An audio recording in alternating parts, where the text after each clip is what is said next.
पश्चिम बंगाल की आबो हवा में एक बार फिर से चुनावी तपिश बढ़ने लगी है। जैसे जैसे विधानसभा चुनाव की घड़ी नजदीक आ रही है, वैसे ही कोलकाता से लेकर बंगाल की दूसरी विधानसभा सीटों पर भी सियासी बिसात बिछनी शुरू हो गई है।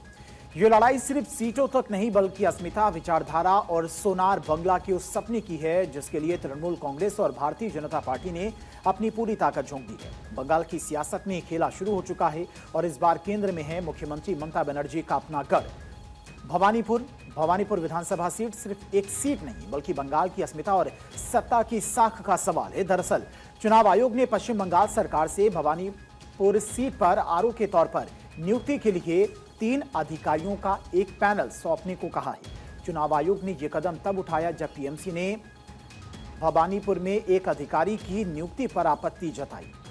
भवानीपुर में आरओ विवाद की बात की जाए तो विवाद की वजह नंदीग्राम की बीडीओ सुरजीत रॉय की भवानीपुर में रिटर्निंग ऑफिसर के तौर पर नियुक्ति है। टीएमसी का आरोप है कि सुरजीत रॉय बीजेपी नेता शुभेंदु अधिकारी के करीबी हैं। जिसके बाद चुनाव आयोग का एक्शन हुआ और विवाद के बाद राज्य सरकार से 3 अधिकारियों का नाम का पैनल मांगा गया, जिसके बाद ममता बनर्जी बनाम शुभेंदु अधिकारी 2021 के बाद एक बार फिर से दोनों दिग्गज आमने सामने आ गए हैं। दरअसल टीएमसी ने चुनाव आयोग को भेजी अपनी शिकायत में सुरजीत रॉय को पद से हटाने की मांग की थी। पार्टी का आरोप था कि राय की नियुक्ति निष्पक्ष चुनाव प्रक्रिया पर सवाल खड़े करती है। मुख्यमंत्री ममता बनर्जी ने भी इस नियुक्ति पर सार्वजनिक रूप से सवाल उठाए थे। उन्होंने कहा था कि इस तरह के फैसले चुनाव की निष्पक्षता को प्रभावित कर सकते हैं और इसके पीछे राजनीतिक प्रभाव की आशंका है।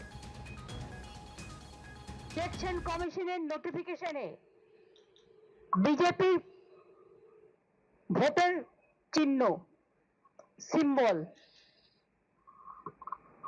নিশ্চয়ই আপনারা দেখতে পাচ্ছেন।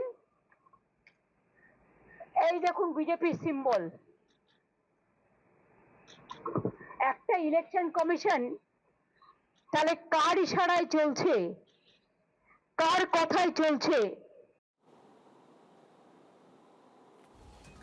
टीएमसी के वरिष्ठ नेता डेरेक ओब्रायन ने 24 मार्च को मुख्य चुनाव आयुक्त को लिखे पत्र में कहा था कि सुरजीत रॉय जो 2011 बैच के WBCS अधिकारी हैं, पहले नंदीग्राम सेकेंड ब्लॉक में बीडीओ रह चुके हैं और उनकी नजदीकियां विपक्ष के नेता शुभेंदु अधिकारी से बताई जाती हैं।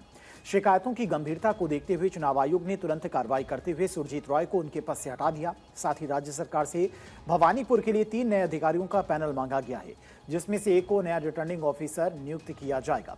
अब भवानीपुर सीट इस बार राज्य की सबसे हाई प्रोफाइल सीटों में से एक है। यहां से खुद मुख्यमंत्री ममता बनर्जी चुनावी मैदान में हैं, जबकि राजनीतिक तौर पर यह सीट बेहद संवेदनशील मानी जा रही है। तो बीजेपी ने एक बार फिर से उनके सबसे बड़े प्रतिद्वंदी और बीजेपी नेता शुभेंदु अधिकारी को चुनावी मैदान में सामने उतारा है। 2021 में नंदीग्राम की वो हार ममता बनर्जी आज तक नहीं भूल पाई हैं और शुभेंदु उसी इतिहास को भवानीपुर में दोहराने का दावा कर रहे हैं।